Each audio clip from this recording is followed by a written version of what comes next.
वजीरपुर में रोड नहीं है, वहाँ पे जहाँ पे हमने झुग्गियाँ हटाई वहाँ पे रेलवे लाइन है। अब रेलवे लाइन के पास इतना था कि झोपड़ी से यदि हाथ मारो तो चलती ट्रेन के ऊपर हाथ लगता था।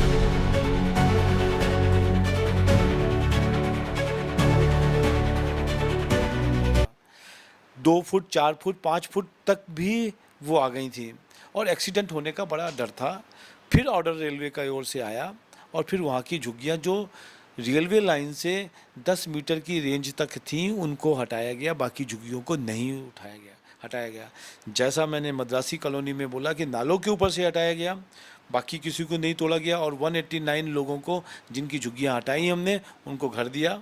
ऐसे ही वजीरपुर में जिनकी झुग्गियाँ हटाई उनको घर दिया गया।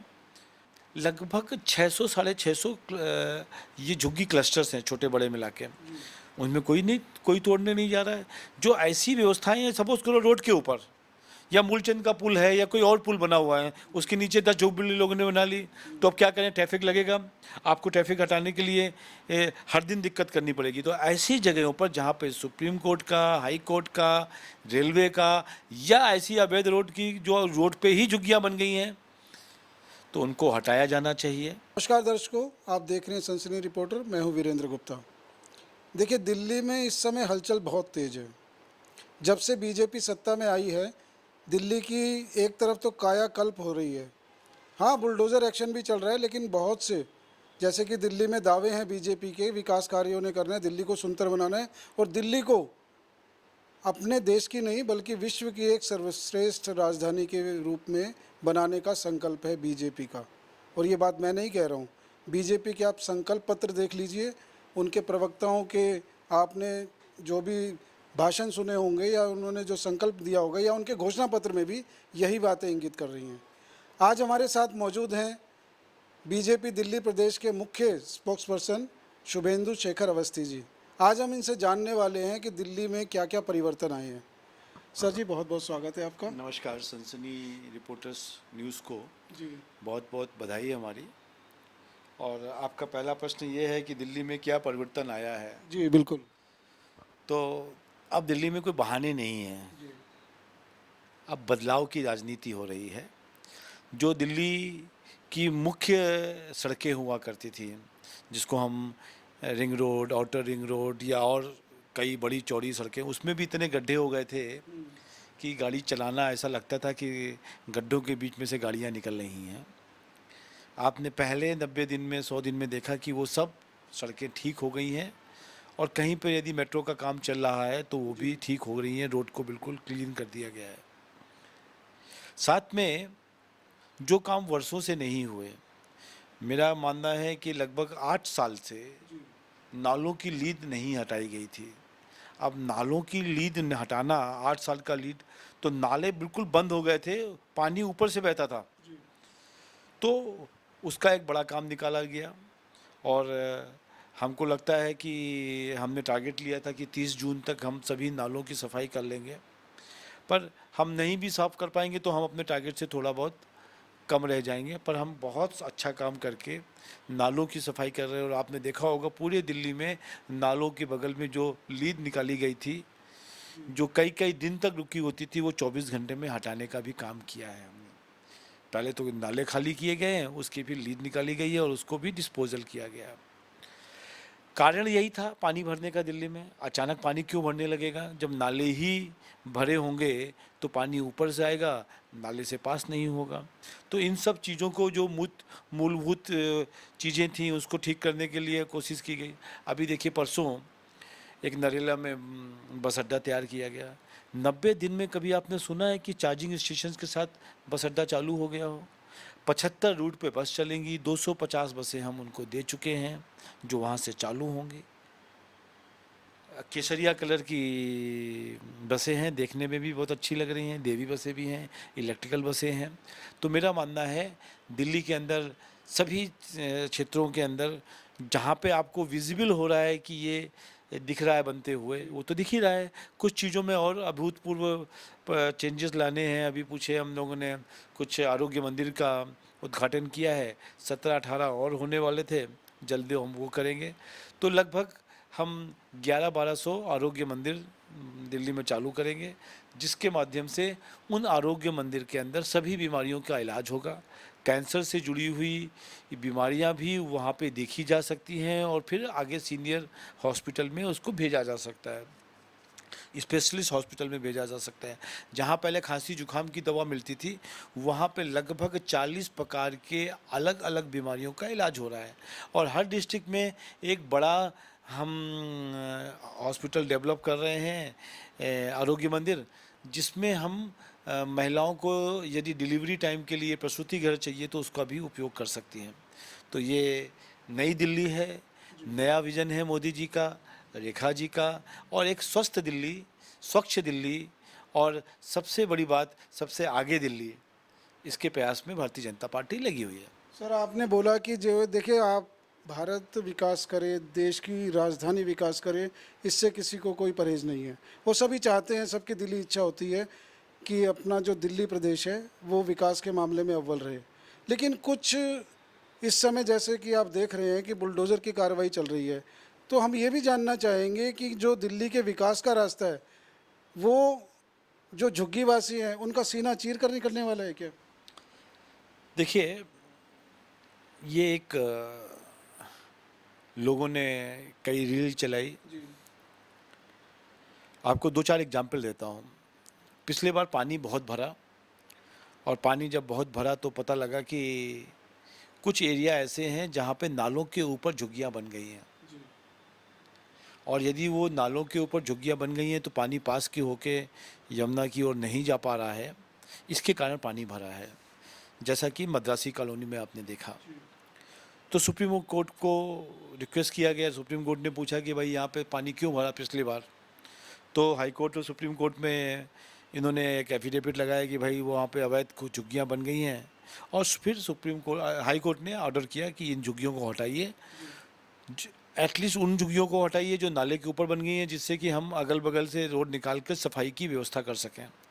तो जो झुग्गियों को सुप्रीम कोर्ट ने कहा कि हटाना है, हमने उतनी ही झुग्गियाँ हटाईं, और उन झुग्गियों के जो लोग हैं उनको नरेला में एक पक्का घर दिया, जो 2012 में शीला दीक्षित जी ने तैयार किया था, गरीबों के लिए तैयार किया था। पर 11 साल में अरविंद केजरीवाल जी की सरकार ने उसमें एक भी घर एलोकेट नहीं किया, अलॉट नहीं किया। तो हमने उनको एक अल्टरनेट घर दिया और फिर झुग्गियों को तोड़ा, और उसके बाद नाले की गाद हटाई गई। ऐसे ही वजीरपुर आपके पास में, वजीरपुर में रोड नहीं है, वहाँ पे जहाँ पे हमने झुग्गियाँ हटाई वहाँ पे रेलवे लाइन है। अब रेलवे लाइन के पास इतना था कि झोपड़ी से यदि हाथ मारो तो चलती ट्रेन के ऊपर हाथ लगता था। 2 फुट, 4 फुट, 5 फुट तक भी वो आ गई थी, और एक्सीडेंट होने का बड़ा डर था। फिर ऑर्डर रेलवे का ओर से आया, और फिर वहाँ की झुग्गियाँ जो रेलवे लाइन से 10 मीटर की रेंज तक थी उनको हटाया गया, बाकी झुग्गियों को नहीं हटाया गया। जैसा मैंने मद्रासी कॉलोनी में बोला कि नालों के ऊपर से हटाया गया, बाकी किसी को नहीं तोड़ा गया, और 189 लोगों को जिनकी झुग्गियाँ हटाई हमने उनको घर दिया। ऐसे ही वजीरपुर में जिनकी झुग्गियाँ हटाई उनको घर दिया गया। और इसके अलावा दिल्ली में देखो गुप्ता जी, लगभग 600 साढ़े 600 ये झुग्गी क्लस्टर्स हैं छोटे बड़े मिला के, उनमें कोई तोड़ने नहीं जा रहा है। जो ऐसी व्यवस्थाएं हैं, सपोज करो रोड के ऊपर या मूलचंद का पुल है या कोई और पुल बना हुआ है, उसके नीचे 10 झोपड़ी लोगों ने बना ली, तो अब क्या करें, ट्रैफिक लगेगा, आपको ट्रैफिक हटाने के लिए हर दिन दिक्कत करनी पड़ेगी। तो ऐसी जगहों पर जहाँ पे सुप्रीम कोर्ट का, हाई कोर्ट का, रेलवे का, या ऐसी अवैध रोड की जो रोड पे ही झुग्गियाँ बन गई हैं, तो उनको हटाया जाना चाहिए, ज़रूर हटाया जाना चाहिए। पर हाँ, जो हमने 600 साढ़े 600 क्लस्टर्स की बात कर रहे हैं, उस पर हम लोगों ने जो वादा किया है, जहाँ झुग्गी वहीं मकान, हमने करके दिखाया है। हमने कालका जी में जहाँ झुग्गी वहीं मकान, हमने मल्टी स्टोरी बिल्डिंग बनाई, मोदी जी ने उसको दिया, और लोग वहाँ बड़े आराम से रह रहे हैं। लिफ्ट लगी हुई है, टॉयलेट लगे हुए हैं, और 16-17 मंजिल की वो बनी हुई है। ऐसे ही हमने अशोक विहार में भी दिया, आपने देखा, और एक शादीपुर के पास बन के तैयार है, और जल्दी वो भी दिया जाएगा। हम दिल्ली को डेवलप करेंगे, झुग्गियों में रहने के लिए किसी को अलाउ नहीं करेंगे। जब तक झुग्गियों में हम घर नहीं दे पा रहे हैं, तब तक हम उनको वहीं रहने दे रहे हैं, पर हाँ, रेलवे लाइन पे, नाले की लाइन पे, मेन रोड के ऊपर आपने यदि कोई झुग्गियाँ बसाई हैं अभी टेम्परेरी, तो उनको तोड़ने का आदेश कोर्ट के द्वारा आया है, उनको हटाएंगे भी। दिल्ली को इन सब चीज़ों के ऊपर बैलेंस बना के चलना चाहिए। एक तरफ स्वच्छता, एक तरफ जाम, एक तरफ पानी न भरना चाहिए, और एक तरफ उनका घर भी नुकसान ना हो। तो हमने उनके लिए नरेला में सभी जिनकी झुग्गियाँ हटाई गई उनको एलोकेट किया है, और वो वहाँ पे शिफ्ट हो गए हैं और हो रहे हैं। सर एक ये देखिए, दिल्ली में जो मुख्य समस्या है, इसमें आपने चलो झुग्गियों के लिए अपना पक्ष क्लियर किया, एक जल आपूर्ति की भी समस्या है। देखिए, एक वायदा किया गया था पिछली जो आपकी सरकारें थी, क्योंकि बीजेपी को तो अब 27 साल के बाद दिल्ली में आने का मौका मिला है, लेकिन कुछ विभाग केंद्र सरकार के पास भी हैं जिसमें डीडीए भी प्रमुख है। अभी हमने 2 दिन पहले एक समाचार कवर किया जिसमें सेक्टर 36 के लोगों ने अपनी समस्याएं बताई। उन्होंने ये बताया कि उनको डीडीए ने बसाया है, 2012 में अलॉटमेंट हुई, 2015 में लोग वहाँ रहने आ गए, लेकिन आज भी उन्हें एक बूंद पानी का जल बिल्कुल मैसर नहीं हुआ। अभी पानी की आपूर्ति वहाँ शुरू ही नहीं हुई, जबकि वहाँ पे पंपिंग स्टेशन बने हुए हैं और सब तरह का इंफ्रास्ट्रक्चर वहाँ मौजूद है। तो इस बारे में आप कुछ कहना चाहेंगे कि बीजेपी अब तो ट्रिपल इंजन की सरकार है, तो वो क्या करने वाली है? अब ट्रिपल नहीं, 4 इंजन की सरकार है, एलजी भी हमारा है। देखिए, पहले तो पानी समस्या के ऊपर जो आपने बात करी, दिल्ली के अंदर लगातार वर्षों से आप देख रहे थे कि गर्मियों के सीज़न में पानी की बड़ी किल्लत हो जाती थी। उस टाइप की बड़ी किल्लत इस बार आपने नहीं देखी है। हमने क्या किया, केवल हमने जो 1200-1300 टैंकर हैं जहाँ पे पानी नहीं आ पा रहा है, तो उनको हमने एक उसके अंदर चिप लगाई और उसका रूट तय किया कि यहाँ से निकल रहा है, और जिस एरिया में जा रहा है वहाँ के लोगों को मालूम है कि कहाँ तक टैंकर पहुँच गया है। ऐसा नहीं हो सकता पानी यहाँ से ले जाने के लिए कहीं और चले और कहीं और बेच आए जाके। जैसा कि पहले आपने देखा था कि टैंकर चलते थे पर वहाँ पे डेस्टिनेशन पे नहीं पहुँचते थे। तो उसके लिए हमने सभी टैंकर्स के ऊपर सिम लगाई हुई है, और उस सिम से सबको ट्रैक कर रहे हैं। और खुद जनता जो वहाँ झुग्गियों में रह रही है, जहाँ पानी की किल्लत है, जहाँ के लिए टैंकर भेजा गया है, वो भी कोऑर्डिनेट कर सकते हैं कि कितनी देर बाद आपके यहाँ टैंकर पहुँचने वाला है। दूसरा, हमने इसी तरीके से एक जलदूत योजना चालू करी, जिसमें पानी का टैंकर अलग से चलाया। तो ऐसे 250 पानी के टैंकर, जो पानी पीने के टैंकर हैं, पीने के पानी का जो टैंकर्स है, वो हमने स्टेनलेस स्टील के टैंकर रखे, और उसको स्वच्छता में ध्यान रखते हुए कि पानी जो एक टैंकर से जा रहा है, जो जंगल पानी है, पर एक पीने का पानी और ज़्यादा स्वच्छ चाहिए, उसकी भी व्यवस्था करी। और साथ में हमने एक जलदूत योजना में ही जितने भी बस अड्डे हैं, बस जहाँ पे बस के लिए हमने वो स्टॉप पर रहता है, स्टोरेज करते हैं, वहाँ पे भी सभी जगह पर एक पानी का डिस्पेंसर लगाया है जहाँ पे फ्री पानी मिल सकता है। तो ये पानी पीने की व्यवस्था के लिए है। कोई आदमी कहीं जा रहा है, उसको पानी पीना है, तो रास्ते में वहाँ पे पानी पीने की व्यवस्था है, तो पानी ले सकता है, भर सकता है, और अच्छा पानी है उसको टेस्ट करके पानी दिया जा रहा है। अब आपने सेक्टर 36 की बात कही। 36 के को बहुत पहले बसाया गया, और बहुत सारे लोगों ने अवैध रूप से उनके आसपास कब्जा भी किया। पर जिसने भी अपना घर बना के कंप्लीशन कर लिया है, वो कई वर्षों से अटका हुआ है जल बोर्ड के पास, क्योंकि जल बोर्ड कोई भी नया नया कनेक्शन देने के पहले बहुत ज़्यादा फॉर्मेलिटी कर रहा था, बहुत ज़्यादा पैसा मांग रहा था, और एक एक घर, जो छोटे छोटे घर हैं, उसको नल के कनेक्शन के लिए 4 लाख से 16 लाख रुपए तक देना पड़ता था। घर में 4 लोग हैं, 4 फ्लोर बने हुए हैं, तो उसको 4 लाख रुपए, छोटा प्लाट है, बड़ा प्लाट है तो 16 लाख तक का। ऐसे कंडीशन में भारतीय जनता पार्टी ने एक नियम बनाया है, कानून बनाया है, जल्दी आपको पास आने वाला है, कि जिसका घर कंप्लीट हो गया है वो लोग अप्लाई कर सकते हैं, और हम 7 डेज़ के अंदर उनको पानी का कनेक्शन देंगे जहाँ पर पानी की लाइन बिछ चुकी है। जैसा 36 का है, मेरे को पूरी जानकारी नहीं है कि वहाँ पाइपलाइन से पानी की लाइन बिछ गई है। नहीं, लाइन वहाँ बिछ चुकी है सर, सारा सिस्टम लगा हुआ है, सिर्फ एक पानी सप्लाई की देर है। जैसे ही पानी वहाँ सप्लाई होगा तो घरों में वो पहुँच जाएगा।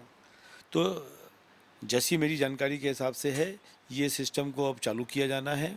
और जल बोर्ड, जो जल बोर्ड लगभग 1200-1300 करोड़ के प्रॉफिट में रहा करता था, वो अब 72-73 हज़ार करोड़ के लॉस में चला गया। 11 साल में इतनी छोटी छोटी चीज़ें नहीं कर पाए ये लोग। पानी नहीं दे पाए तो आप सोचो कि क्या दे पाएंगे। पानी की लाइन पड़ी हुई है, पानी अवेलेबल है।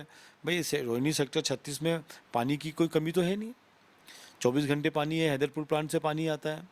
मेरा मानना है कि पिछली सरकारों ने ध्यान नहीं दिया है, पर मैं आपको कह रहा हूँ कि कुछ फॉर्मेलिटीज़ यदि रह गई हैं और पता लगा के अगले 1 से 1.5 महीने के अंदर पानी की व्यवस्था सेक्टर 36 में भी की जाएगी।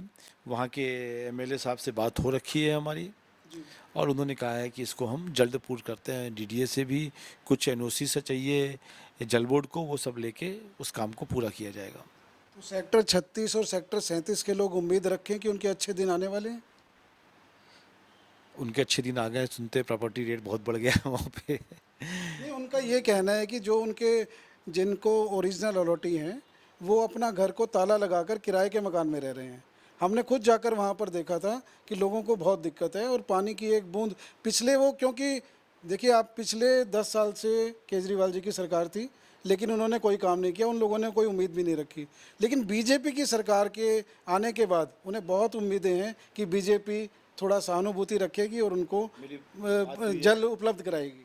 मेरी बात हुई है, मेरे को लगता है कि और 1 आध महीने के अंदर सब घरों में पानी आएगा, और फिर वहीं चल के हम लोग फिर से एक बार प्रेस रिपोर्ट में लोगों से पूछेंगे कि भैया पानी आ गया कि नहीं आ गया।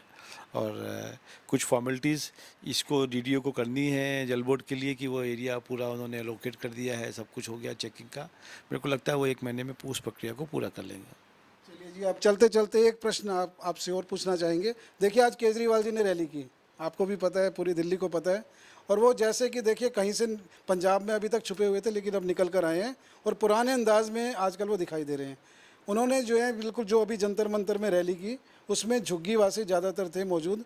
उनका ये कहना था कि रेखा गुप्ता जो सरकार है बीजेपी की वो झुग्गीवासियों को उजाड़ रही है और अगर ऐसे ही चलता रहा तो 3 साल से ज़्यादा ये टिकने वाली नहीं है। इस पर आप क्या कहना चाहेंगे? देखिए, इन लोगों ने इस तरीके की राजनीति करी है। केजरीवाल जी की राजनीति हमेशा धरने वाली है। सरकार में थे तब भी धरना देते थे, आपको मालूम ही है। बीच में अतिशी जी पिछले साल पानी नहीं आ रहा था तो भी धरने में बैठ गई थी कि हरियाणा पानी नहीं दे रहा हमको। इस साल कोई घटना सुनी आपने कि पानी की कमी है, कुछ है, क्या है? कहीं नहीं है। बस ये लोग काम नहीं करना चाहते थे। अब इन्होंने देखा कि अब हम इतनी बुरी तरीके से हार गए हैं, अरविंद केजरीवाल जी हार गए, मनीष सिसोदिया जी हार गए, और बाकी सब लोग हार गए, उनके सत्येंद्र जैन जी हार गए। तो उनको ऐसे लगा कि यार अब क्या करें। तो ये जो झुग्गी का विषय हमने भी आपके सामने रखा है कि जो कोर्ट के आदेश हैं, जो उन्हीं की सरकार के समय पे आदेश थे, इनके दिए हुए एफिडेविट के बाद एग्जीक्यूट तो हम ही कर रहे हैं। ऑर्डर तो उनके पुराने ऑर्डर, कोई नया ऑर्डर तो हमने लिया नहीं है। आप ही ने लिख के दिया था कि ये झुग्गियाँ हैं, इस नंबर की झुग्गियाँ हैं जिनके कारण हम यहाँ सफाई नहीं कर पा रहे हैं, इनको विस्थापित करना है। हमने विस्थापित भी किया, हाई कोर्ट के ऑर्डर को माना भी है। तो ये सब उनको बड़ा मिर्ची लग रही है। अब उन्हीं लोगों को जिनके लिए आपने कभी दायर किया था हाई कोर्ट में एफिडेविट की इनको खाली कराया जाना चाहिए, आज आप चूँकि विकलांग मानसिकता के लोग हो, आज हमको लगता है कि शायद ये लोग जो जिनके घर उजाड़े गए हैं, झुग्गियाँ तोड़ी गई हैं, जिन्होंने कब्जा कर लिया था, वो लोग आज इनके साथ खड़े हो जाएं तो शायद थोड़ी सी इनकी राजनीति चल जाए।